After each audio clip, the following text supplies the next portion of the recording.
Well, hello again and welcome to Virginia This Morning. I'm Bill Bevins. When the tax reform law passed last year, the opportunity for tax breaks for charitable contributions disappeared for many. But you can still give to the charity of your choice and get a tax benefit. Local money expert J.B. Bryan is here to tell us how that all works. I mean, they disappeared, and now you're going to make them magically reappear for us, aren't you?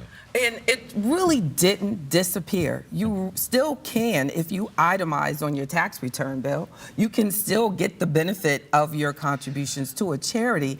But because the standard deduction has doubled, many people will not itemize. And the majority of taxpayers do not itemize now. But now, effective in 2018, the standard deductions have doubled. So you'll find that there's even less of a need for a person to itemize because they're not going to be able to exceed the standard deductions that are now even higher. So I'm guessing charities really started to freak out at one point, and then things have settled down a little bit, and that's why you're here, is to kind of bring things back into focus for us, because there is a way to do it. One of the ways you want to do this is pooling all your contributions. Explain how we do that. And that's an idea of, you have to do tax planning for this. So this is why it's important to watch the Virginia This Morning show, because this can work for you. Okay. The goal is to have enough itemized deductions that will exceed the standard deduction. So if you can pool your charity together, your charity, say you give to your charities every 3 years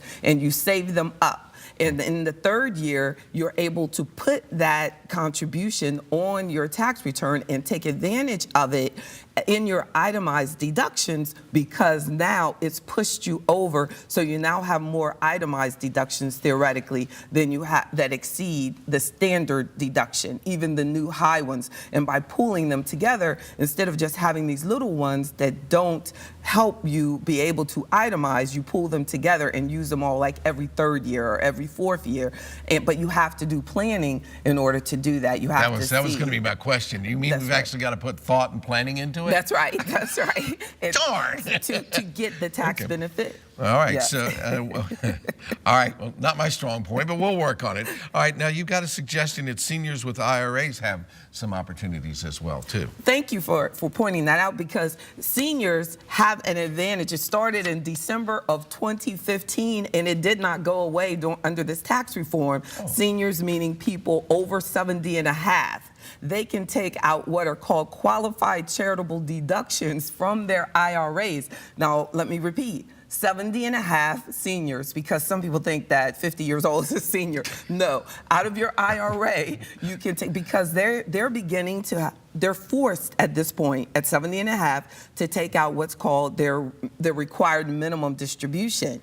Well, many people don't want that required minimum distribution because it increases their taxable income. Right. So what they're able to do is take it as a qualified charitable deduction. The money goes directly to their charity, and they're able to not count that withdrawal, and it counts as a required minimum distribution. So they've satisfied their tax requirement, and it's not counted as income.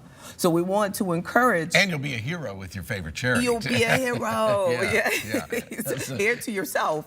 Hero to yourself. That's right. Hero to the charity. That's right. Uncle Sam, you mind your own business. Okay. And I've mentioned that to many people because I've received emails about not wanting to do, what do? I have to take this required minimum distribution. And in previous years, their tax preparer have told, they've emailed me back and said, well, my tax preparer said it really don't have to do it that way. And it's mostly because they're itemizing. But now, with especially for seniors, they have an even higher standard deduction. So now we have to make sure you go back and talk to your tax preparer again and say, would it be better for me to put these charitable donations under a qualified charitable distribution? I got about a minute left, so I got to get to these other things. Encourage charities to look to businesses. Well, how's that work? Very good, because the tax bracket for businesses has been lowered, and businesses are now a great avenue for you to say, look, you're saving money on taxes. You know how you see in the news now, their businesses are giving out bonuses. Well, that's also money that could go to your charity. But talk to the businesses, especially their mid-sized businesses are getting great tax benefits from this lower tax taxation on businesses. So say, can you put some of that money that you're saving on taxes towards helping the community? So those corporate citizens, as we call That's them right. from time to time, can be even a better citizen. That's right. Okay, Look good. to That's your great. businesses. All right.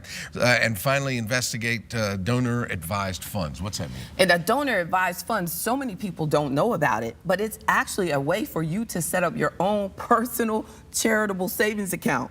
So you get to count the money that you put into the donor-advised fund in that year, but you can pool them together, and you count the deduction immediately, but you don't have to distribute it to your charity until later.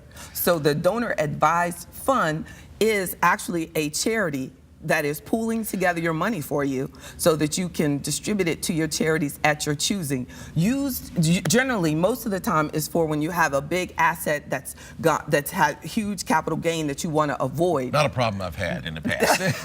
But it does allow me to get one of my life talk goals. to your tax advisor. I've always wanted to be a philanthropist. All right, so, thanks, JB. It's happening. JB offers free money seminars every Wednesday and Sunday evenings. Pre-registration is required, and we'll put a link for more information on our website, WTVR.com/VTM. And now let's go over to Jessica.